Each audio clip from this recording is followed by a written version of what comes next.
지난 시간에 우리는요, 아브라함이 믿음의 조상이 됐다는 것, 그것은 아무것도 그에게 자격이 없고 조건이 없고 이유가 없을 때 하나님께서 일방적으로 그의 삶에 도와주시고 또 개입하셔서 찾아오셔서 그 안에 자신의 자격인 줄로만 알았던 그 믿음의 조건을 하나님이 다 만들어 주시고 이루어 주셨다라는 것을 말씀을 드렸었어요.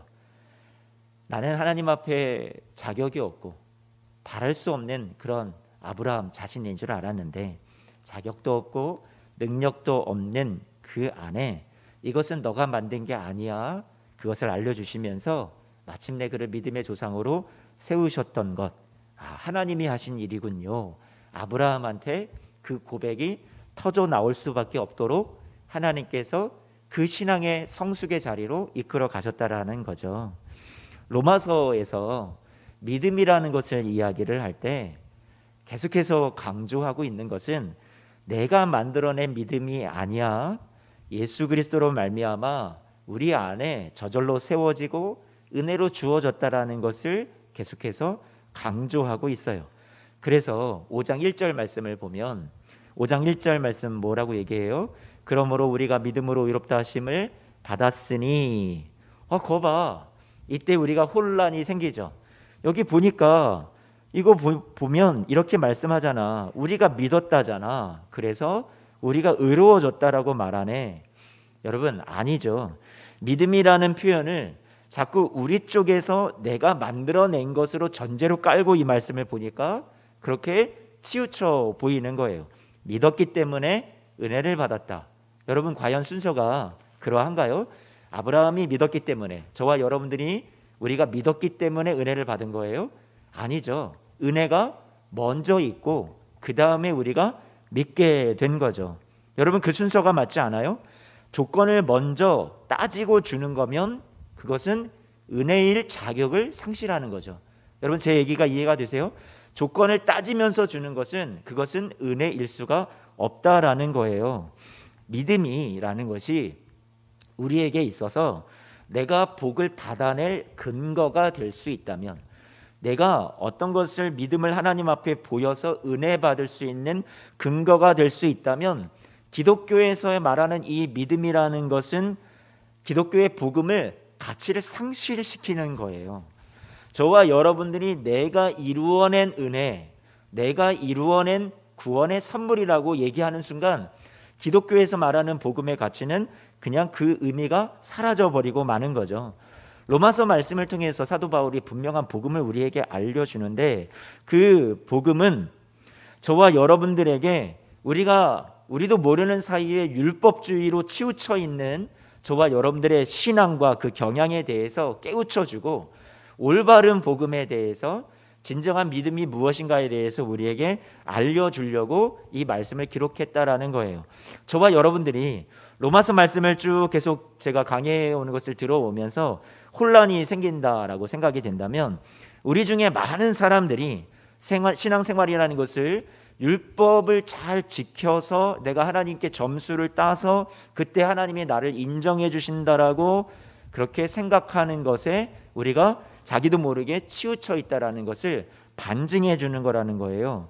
자꾸만 우리가 내가 스스로 자격을 갖추고 만들어내는 것이 믿음이라고 생각을 하니까, 하나님이 그렇지 않은 사람의 대표로 누구를 우리에게 모범으로 예시로 보여줬었어요? 모델로 아브라함을 딱 세워놓고, 봐봐, 아브라함이 자기가 잘나서 그렇게 된 줄 알아? 아니야, 다 내가 아브라함한테 만들어준 거였어 라는 것을 지난 시간에 살펴보았어요. 로마서 4장 말씀을 통해서. 다윗도 봐봐, 자기가 얼마나 큰 죄를 지었는데 그거 다 용서받았거든. 그리고 그가 후에 이렇게 고백을 하잖아. 내가 용서받을 자격이 없었는데 내가 다 용서를 받았다. 이 일을 내가 하지 아니하였는데 나는 품삯을 받았다라고 그가 고백하지 아니하였더냐. 로마서 말씀을 통해서 하나님께서 우리에게 얘기해 주는 것은, 너희가 이 일을 전혀 하지 않았는데 품삯을 받았듯이, 그것과 마찬가지로 용서받을 자격이 전혀 없는데 용서받은 것과 마찬가지로 복음이라는 것은, 우리의 믿음이라는 것은 내가 믿었다라고 감히 하나님 앞에 주장할 만한 것이 아무것도 없고, 행여라도 우리가 내가 믿었습니다라고 그것을 이야기할 수 있는 것은 자랑이 안 되고 그것마저도 하나님이 우리에게 주신 선물이다라고 말씀해 주는 거죠. 여러분, 여기까지 다시 한번 정리를 했어요. 로마서 말씀은 반복이고 또 반복이에요. 여러분들에게 이 말씀을 다시 4장에 살펴봤던 말씀을 다시 설명을 드렸는데요. 이것이 여러분들에게 꼭 이해가 되었으면 좋겠고요. 1절 말씀을 다시 한번 보세요. 그래서 1절, 그러므로 우리 주 예수 그리스도로 말미암아 하나님과 무엇을 하자고 얘기하냐면 화평을 어떻게 하자고요? 누리자라고 말씀해 주고 있어요. 자, 믿음으로 의롭다 하심을 받았다. 여기 앞에서 우리가 이미 받았다라고 과거형으로 끝나고 있어요.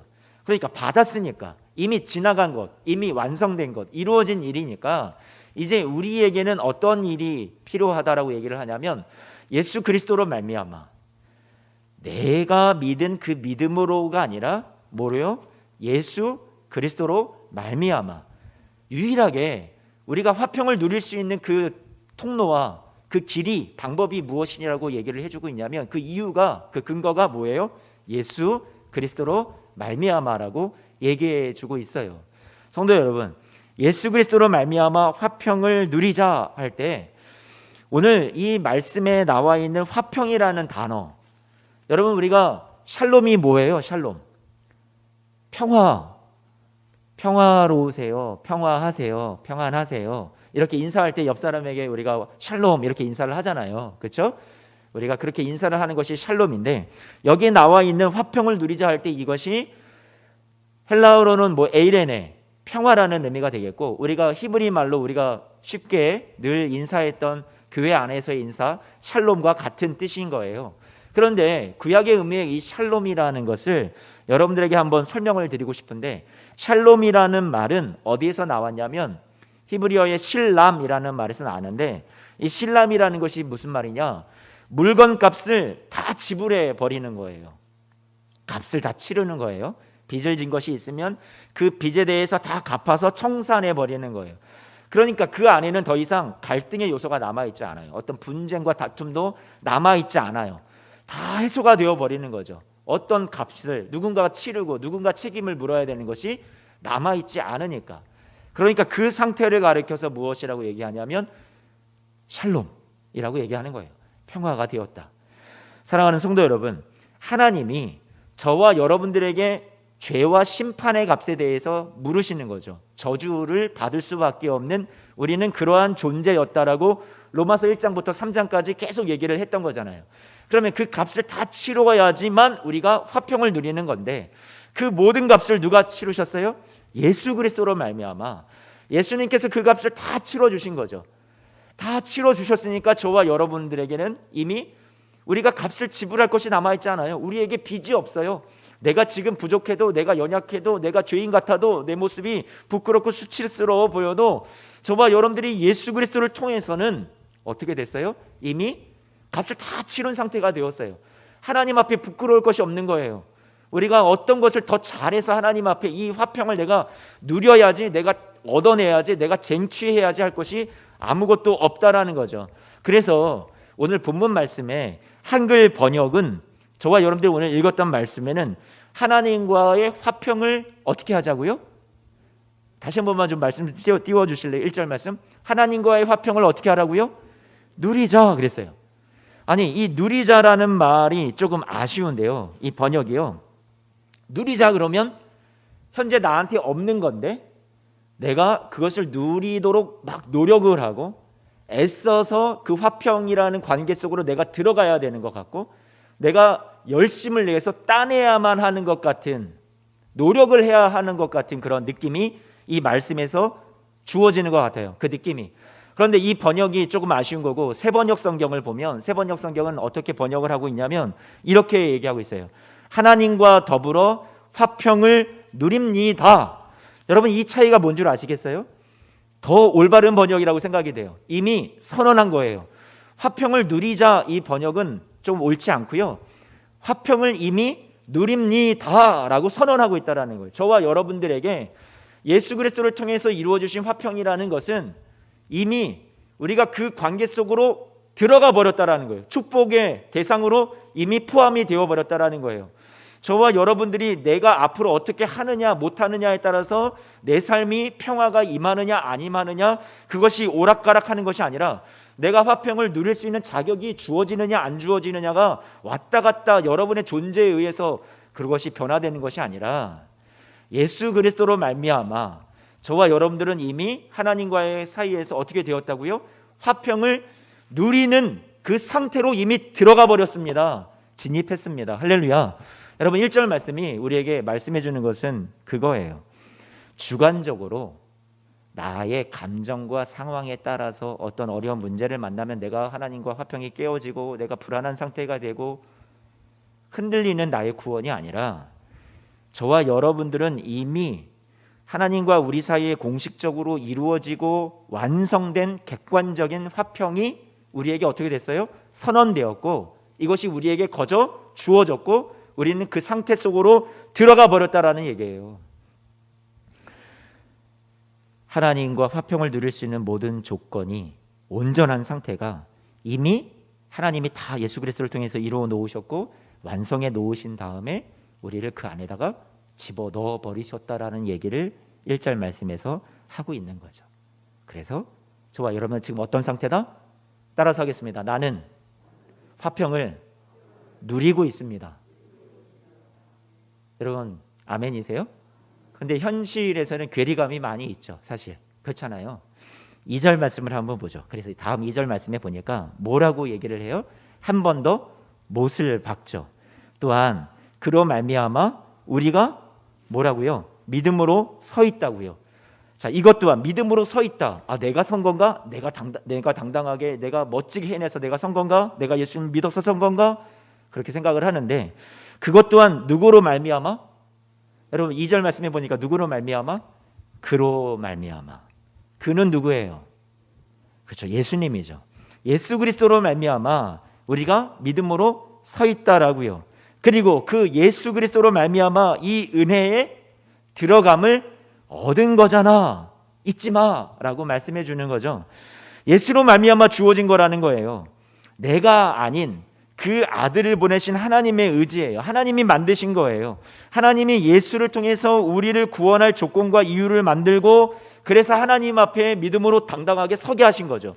뿐만 아니라 하나님의 보좌 앞에 은혜의 들어감을 얻었다라는 말은 2절 말씀이에요. 이 말은 하나님의 은혜의 보좌가 있는데 그 앞에 다들 우리는 저 같아도 내가 어떻게 하나님 앞에 고개를 들 수 있어? 난 하나님 만나면 나는 죽을지도 몰라. 나는 너무 죄인이거든. 나는 부끄럽거든. 자격 없거든. 누추하거든. 추하기 짝이 없는데 내가 이 모습 이대로 하나님 앞에 설 수 있을까?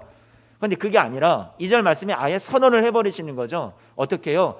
이 은혜에 이미 들어감을 어떻게 했다고요? 얻었다라고 말씀해 주고 있어요. 사랑하는 성도 여러분, 인류의 종교 생활이 이 세상 모든 사람들의 종교 생활이라는 것을 생각을 해보면 종교 생활은 잘 한번 들어보세요. 종교 생활은 인간이 신을 찾아가서 감동을 시키고 잘 보여서 보상을 받아서 그래야만 내가 잘 먹고 잘 살고 행복하게 될 수 있더라. 이게 종교 생활이에요. 그러면 우리가 예수님을 믿는 이 신앙 생활이 종교 생활인가요? 기독교는 복음이라는 것은 우리가 하나님 앞에 잘 보여서 무엇인가 은혜를 받고 선물을 받아내는 것이 아니라 하나님이 잘 보이기도 전에 우리를 먼저 찾아와 주신 거죠. 그리고 우리가 나는 못 가겠다라고 주저주저하고 있고 나는 안 된다고 자격이 없다고 하고 있는데 그런 우리를 하나님이 자격을 다 만드시고 입히셔서 끌어내서 영광의 자리, 승리의 자리까지로 우리를 이끌고 가시고야 마시는 것이 뭐예요? 복음인 거죠. 그게 우리의 신앙생활의 여정인 거예요. 하나님이 먼저 시작하셨고 이루어져 가는 과정을 우리는 지나가는 거예요.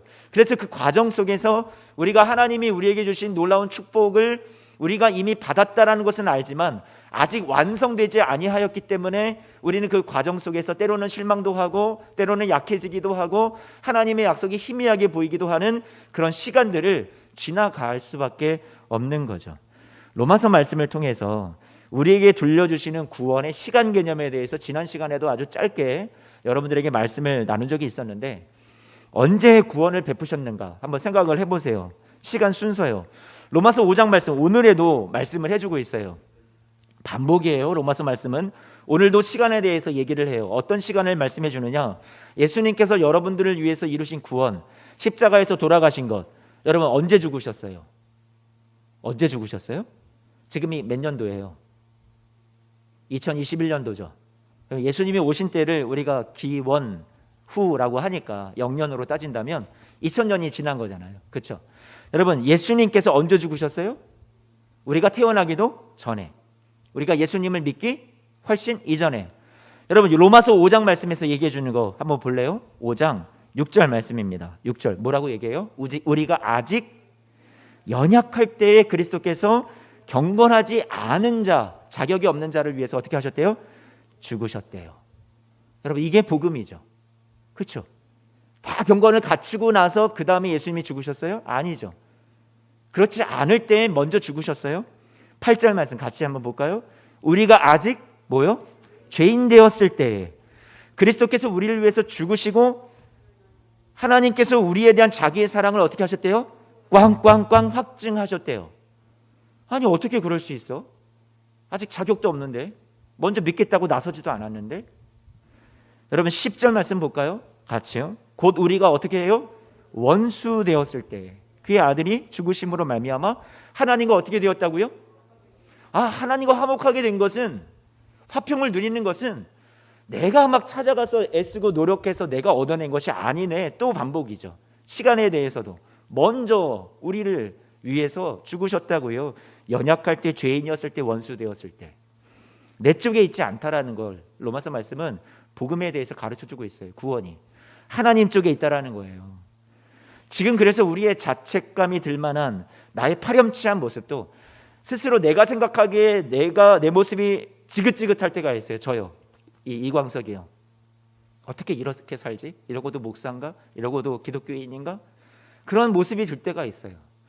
그런데 그런 자라 할지라도 주님께서 저와 여러분들을 너는 여전히 내가 사랑하는, 내가 내 생명을 다 주고 너를 구원해도 아깝지 않은, 너는 나의 사랑받는 자녀란다.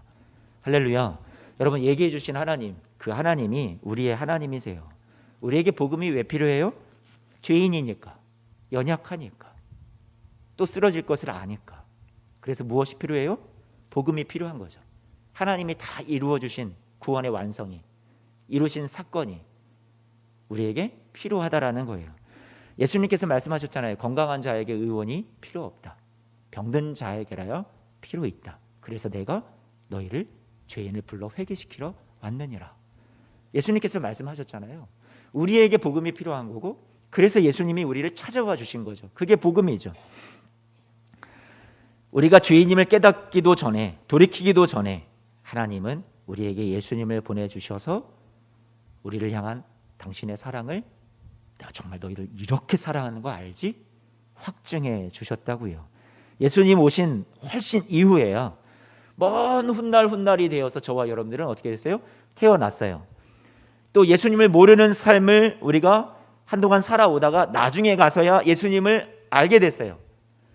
그래서 예수님을 믿는다고 교회를 나오기는 했는데 당장에 또 깨달은 것도 아니고, 교회를 한참 나오고 나서 나중에 시간이 지나서야 나를 위해서 이루어 주신 일이 이런 거구나라는 것을 깨닫기 시작하는 거죠. 그리고 나서 우리 안에 무엇이 생겨요? 믿음이라는 것이 정말로 생기는 거죠.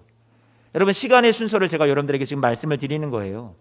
우리가 예수님을 믿겠다고 고백하면 그때 예수님이 짜잔 등장을 해서, 야 너가 나를 믿음으로 믿겠다고 고백했으니까 내가 너를 위해서 구원해 줄게, 등장 그때 하신 것이 아니라 이미 그분은 2000년 전에 내가 믿겠다라고 고백하기도 훨씬 이전에 저와 여러분들을 위해서, 내 죄를 위해서 죽으신 분이죠.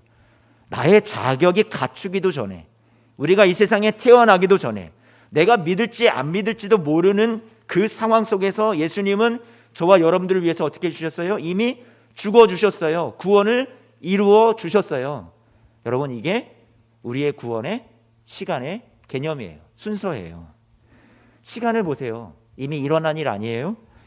예수님은 저와 여러분들을 위해서 죽으시고 다시 살아 구원의 완성을 다 이루어 놓으신 결과와 최종 승리를 이미 다 마련해 놓으시고, 거기에다가 저와 여러분들의 운명을 못 박아서, 꽝꽝꽝 못 박아서 결코 어떤 것도 이것을 해치지 못하도록, 이것을 파기시키지 못하도록 저와 여러분들을 예수 그리스도에게 묶어버리셔서 예수님의 승리가 저와 여러분들의 최후 승리가 되도록 이미 이루어 놓으셨다라는 거예요. 우리에게 처음 예수님을 믿는 시작도 주신 분도 하나님이시요, 그 과정 속에서 늘 곁에 계시고 손 꼭 붙잡아 주시면서, 때로는 우리가 이 하나님의 나라를 살아가는 것이 힘들고 지칠 때도 있고 심해질 때도 있지만, 그래도 끝까지 그 손을 놓지 않으셔서 마침내 이 길을 끝까지 걸어가게 하시고 최후 승리를 얻게 하시고 그것을 맛보고 현실로 이루어지게 만드시고야 마시는 분이 누구예요? 누구세요? 하나님이신 거예요. 저와 여러분들이 이것을 희미하게 아는데, 지금 희미하게 아는데 이것을 매우 또렷하게 알아가는 것을 우리의 신앙생활이라고 하는 거예요. 없는 것을 다시 있을 수 있을까? 없는 것을 어떻게 하면 생겨날 수 있을까? 내가 만들 수 있을까? 하나님이 나를 사랑하실까? 하나님이 나를 구원하실까? 해서 내가 막 더듬더듬 찾아서 만들어가는 것이 아니라, 이미 다 만들어져 있는 것을 우리가 눈이 어두워서 보지 못하던 것에서 눈이 띄어지면서 나를 위해서 다 이루어 놓으신 거군요. 내 삶은 이미 보장되어 있는 거군요. 완성되어 있군요. 실패로 끝나지 않는군요.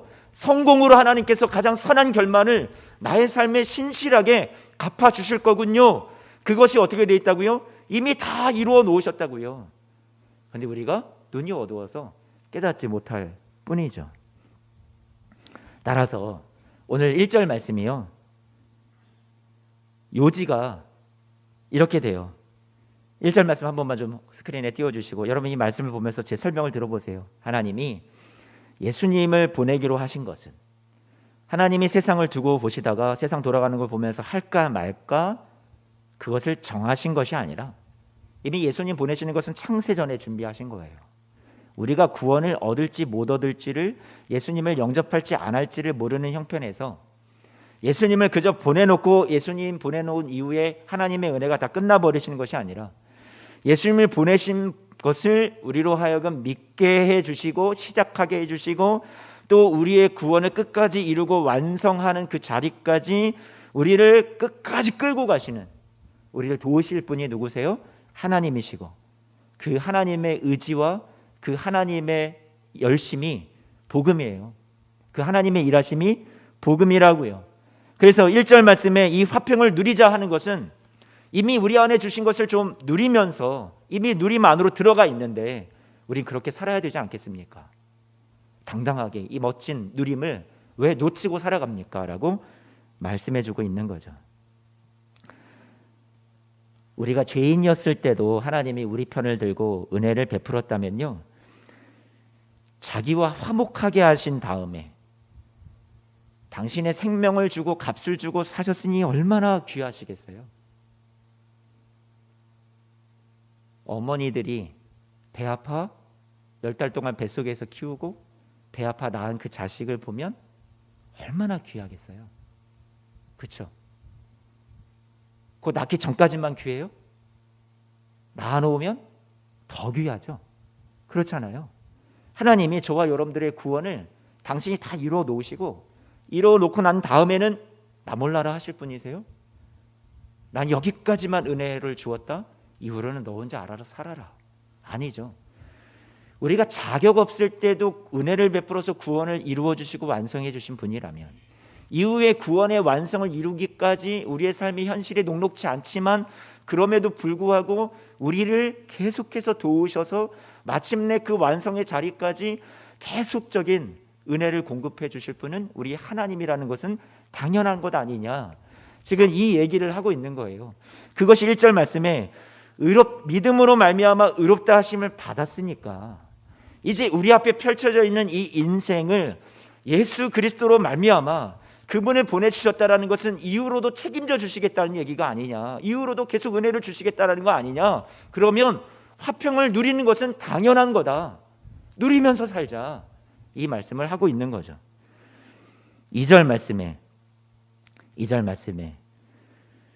하나님이 먼저 은혜를 주시고 그 다음에 은혜를 받은 자로서의 영광되고 당당한 자격을 이미 얻게 하셨다라고 2절 말씀을 말씀해 주고 있죠. 함께 읽어봐요. 여러분들 졸리실 것 같아서 읽으라고 말씀드리는 거예요. 같이 한번 읽어보죠. 시작. 또한 그로 말미암아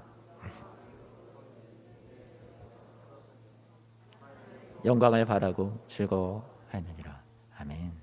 또한이라고 했으니까 화평을 이미 얻은 거고 그 자격 상태에 이미 다 들어가 버린 거라는데 누려야 되는 게 마땅한 건데 거기서 끝나는 것이 아니라 또한이라고 했으니까 또 이후에도 또 영광스러운 복음의 누림이 있다라는 걸 말하는 거잖아요. 2절 말씀에 보니까 또한 그로 말미암아 이렇게 얘기하고 있어요. 그는 누구예요? 예수로 말미암아. 그렇죠? 우리의 자격 조건이 아니라는 것도 얘기해주고 있는 거죠. 강조해요. 그로 말미암아, 예수로 말미암아. 어디로요? 어떻게 했다고요? 우리가 믿음으로 서 있대요.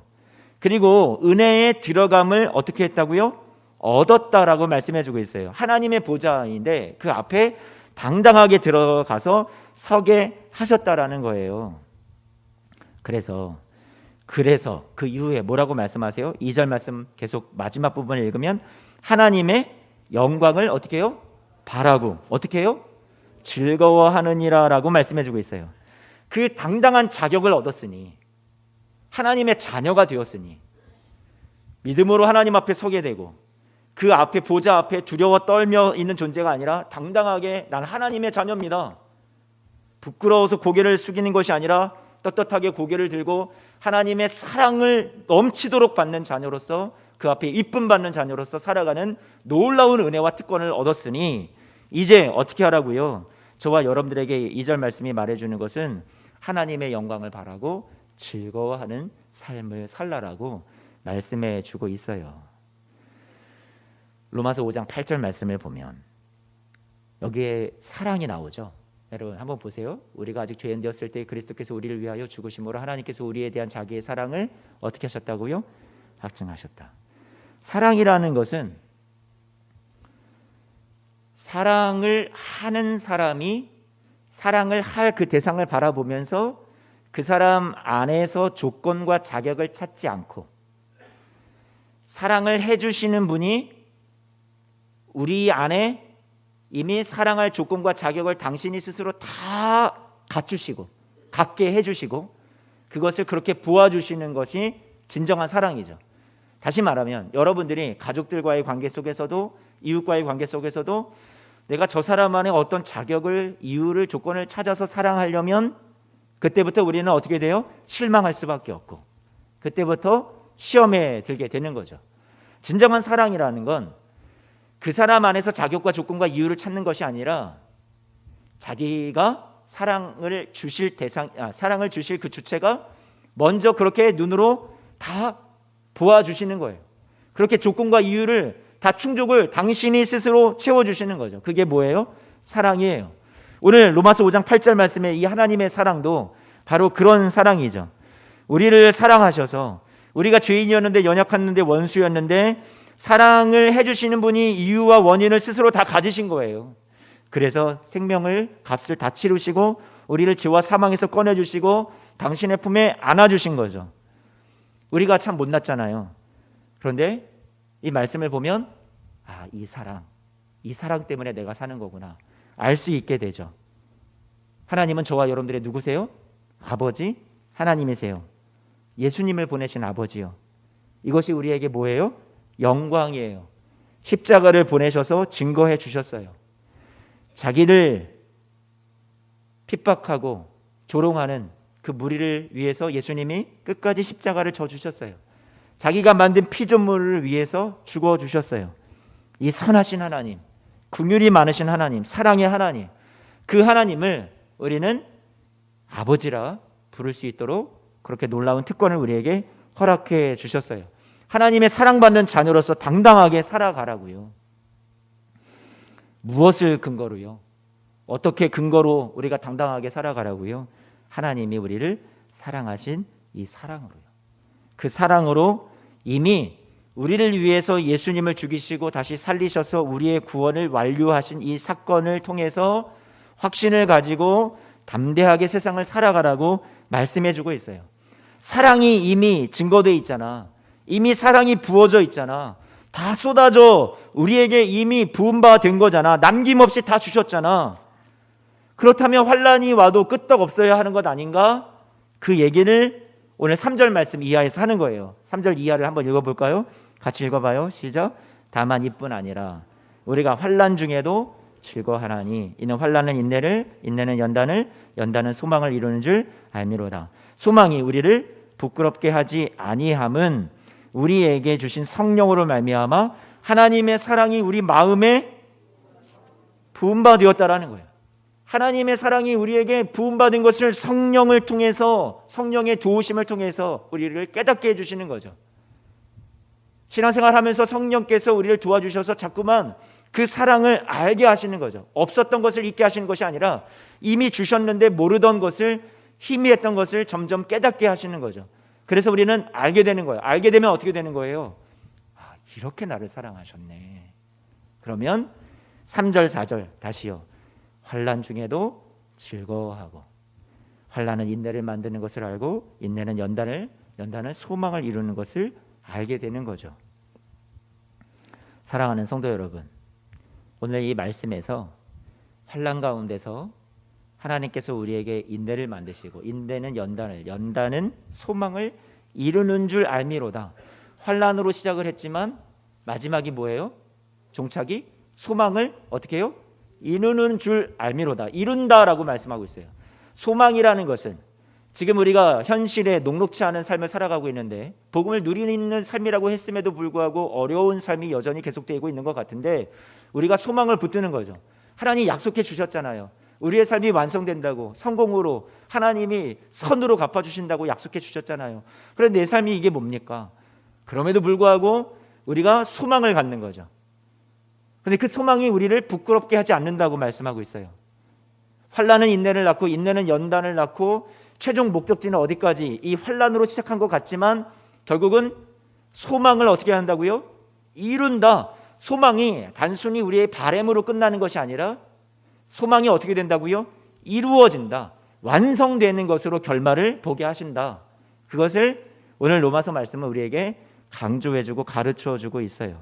그 어떤 것도 우리를 주님께서 승리로 이끌어 가시는 우리의 운명, 결정된 우리의 승리, 우리의 완성을 방해할 수 없다라고 말씀해 주고 있는 거예요. 저와 여러분들이 지금 겪고 있는 이 세상의 어떤 문제도 저와 여러분 안에 하나님이 이미 이루신, 이미 완성하신, 그리고 우리의 소망이 부끄럽지 않도록 그 소망을 반드시 이루어 주시는 그 성취를 그 사이에 누군가 끼어들어서, 세상에 어떤 일이 끼어들어서, 어떤 안 좋은 일이, 슬픈 일이, 마귀가 주는 절망이 끼어들어서 절대로 여러분의 인생을 실패로 만들 수는 없다라고 말씀해 주고 있죠. 지금 이것을 우리에게 누리라라고 말씀해 주고 있는 거예요. 여러분의 삶의 현장에서 당당하게 내가 하나님의 자녀임을 절대 잊지 말아라 라는 거죠. 하나님의 그 보좌 앞에 은혜의 들어감을 이미 얻었다. 누구로서? 하나님의 자녀로서. 저는 저희 아들이 어떻게 그렇게 당당한지 모르겠어요, 여러분. 저는 제 아들을 볼 때마다 야, 정말 진정한 너는 내 아들이다. 왜 그렇게 생각을 하냐면요, 본인이 아들이라는 걸 알아요. 본인이 사랑받는다라는 걸 알아요. 잘못할 때가 있어요. 혼내죠. 야단치죠. 꾸중 들으면 잠깐은 기는 죽어요. 근데 오래 가지 않아요. 금방 돌아서 가지고요, 헬렐레 해가지고 쫓아와서 막 안기고, 아니 금방 좀 전에 혼냈는데 어떻게 그런 당당함이 있죠? 아니 어떻게 자기에게 그 자격이 있다라는 걸 아는 거죠? 알아요. 왜요? 우리 집에 부모의 자녀로서 태어났으니까. 자기가 잘한 게 있어서 태어났나요? 아니요. 자기의 조건과 자격이 아무도 없어요. 그냥 태어났을 뿐이에요. 태어났으니까 어떻게 된 거예요? 이미 자격이 주어진 거예요. 사랑받을 자격이, 용서받을 자격이. 품어줄 자격을 이미 충분히 갖고 태어난 거죠. 저와 여러분들이요, 하나님 앞에서 내가 믿음으로 구원함을 받는다라는 것에 있어서 내가 무언가를 해서 내가 하나님 앞에 사랑을 받는가? 하나님이 나를 이렇게 하면 이뻐하실까?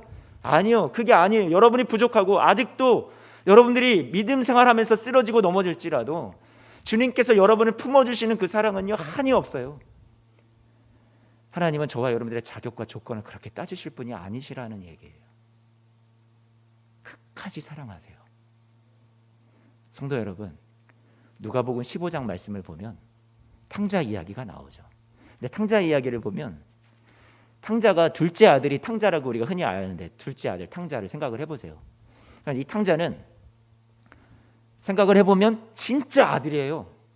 그 정체성이 아들이에요. 여러분 아세요? 아들이니까 자기가 무엇을 하는지도 모르고 당당하게 요구하죠. 돈 내놔 아빠. 나 나가서 따로 살아볼래. 내놔. 아버지가 재산을 떼어주죠. 떼어주고 다 탕진했으면 여러분 그 앞에 찾아갈 생각을 할 수 있을까요? 못해야 되잖아요. 그런데 아버지 앞에 찾아가죠. 부끄럽지만 그래도 찾아가요. 찾아갔는데 아버지가 어떻게 해주세요? 찾아온 그 자식을, 너는 내 사랑받는 자녀, 너는 잃었다가 다시 찾은 내 아들, 너가 내가 얼마나 사랑하는지, 그래서 잔치를 벌이고 축복해 주죠.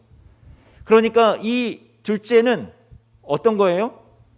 자기는 아닌데 당당함을 예수 그리스도께서 알려주신 이 비유의 말씀을 통해서 하나님이 어떤 분이신지를 우리에게 소개해 주고 있잖아요. 하나님은 너를 자격과 조건을 보지 않으시고 얼마나 너를 이뻐하시는데 너는 그 자체만으로도 하나님의 자녀가 맞아, 이렇게 말씀해 주시는 거잖아요. 저는 그렇게 이 말씀이 보이거든요. 또한 여러분, 큰아들은 어때요? 큰아들은요, 자신이 저 둘째 자기의 동생을 보니까 아니 저게 무슨 자식이라고, 저것도 자식이라고 받아주고 잔치를 벌이고 소가지를 잡고 반지를 끼워주고, 이 말이 돼? 그런 자식에 대한 정체성이 이런 생각을 갖고 있죠. 이건 말이 안 돼. 어떻게 저게 자녀야? 자녀로서의 정체성이 상실되어 있는 거죠. 그리고 뭐라고 얘기해요? 내가 아버지를 위해서 이렇게 수고하였는데 아버지 나에게 해준 것이 무엇이 있습니까? 여러분, 이 계산 속에는 뭐가 있는 거예요? 내가 하나님의 자녀가 되려면 내가 이렇게 열심히 노력을 하고 이렇게 수고하고 이렇게 해야 나는 하나님의 자녀라고, 아버지의 자녀라는 자격을 내가 얻는 것 아닙니까? 내가 보상받는 것 아닙니까? 그래야 되는 거잖아요. 라는 자녀에 대한 정체성이 그렇게 잘못된 인식으로 갖고 있는 거죠. 저와 여러분들에게 예수님께서 이 비유를 통해서 우리에게 알려주시는 하나님의 자녀가 되는 그 조건에 대해서, 자격에 대해서는 무엇을 말씀하시는 거예요? 우리가 무엇인가를 하려고 하는 것이 아니다.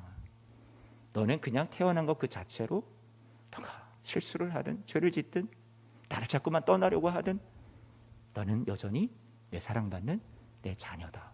이것을 알려주시는 거잖아요. 여러분 아멘이시죠? 지금 여러분들을 그렇게 부어주신다라는 거잖아요. 오늘 말씀의 결론입니다. 오늘 말씀의 결론은 이 말씀으로 끝을 맺고 싶어요. 고린도후서 6장 말씀인데요. 우리가 당당하게 살아야 돼. 그래서 하나님의 자녀잖아. 하나님이 끝까지 사랑하실 거야. 여러분들에게 위로해주고 격려해주면서 사도 바울이 오늘 말씀과 연결지어서 저는 고린도후서 6장에 이렇게 사는 거야. 하나님의 자녀는 이렇게 당당하게 살자, 이렇게 얘기해 주는 것 같아요. 같이 고린도후서 6장 4절부터 봐요. 4절부터 10절 말씀까지 같이 한번 읽어봐요. 시작. 오직 모든 일에 하나님의 일꾼으로 자천하여 많이 견디는 것과 환난과 궁핍과 고난과 매맞음과 갇힘과 난동과 수고로움과 자지 못함과 먹지 못함 가운데서도 깨끗함과 지식과 오래 참음과 자비함과 성령의 감화와 거짓이 없는 사랑과 진리의 말씀과 하나님의 능력으로 의의 무기를 좌우에 가지고 영광과 욕됨으로 그러했으며 악한 이름과 아름다운 이름으로 그러했느니라. 우리는 속이는 자 같지만 참되다.